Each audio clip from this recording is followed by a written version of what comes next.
முன்னாள் முதலமைச்சர் திரு ஓபிஎஸ் அவர்களும் அவரது மகன் ரவீந்திரநாத் மற்றும் ஜெயபிரதீப் ஆகியோரும் தாவேகவில் இணைவதற்கு தீவிரமான முயற்சிகளை எடுத்துக்கொண்டிருக்கிறார்கள். ஒரு மின்சாரத்துறை அமைச்சர் நிர்மல்குமார் அந்த ஊருக்காரர் தான், உசிலம்பட்டி. அவருக்கு இவங்களோட வரலாறே தெரியும், இந்த குடும்பத்தோட வரலாறு நன்றாக தெரியும். அதிமுக இருந்தவர் அல்லவா, அதனால் இவங்க வரலாறு நன்றாக தெரியும்.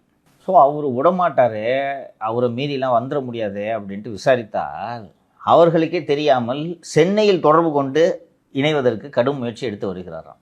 நீங்கள் இவங்கெல்லாம் முன்னாள் அமைச்சர்கள் தான் உங்கள் கட்சியில் சேர்ந்துருக்காங்க. முன்னாள் முதலமைச்சர் உங்கள் கட்சியில் சேர்றது பெரிய பலம். சும்மா வரல, 2 குட்டியும் கூட்டிகிட்டு வரேன். சிங்க குட்டிங்க 2ம் பக்தி படமாக இருப்பார்கள். அங்கேருந்து டவுன் சவுத்து உங்களுக்கு பிரமாதமாக இருக்கும். இன்னொன்று, டிவிக்கும் சவுத்தில் எல்லாம் பெரிய அளவில் பெர்ஃபார்ம் பண்ணலன்னு நினைக்கிறேன்.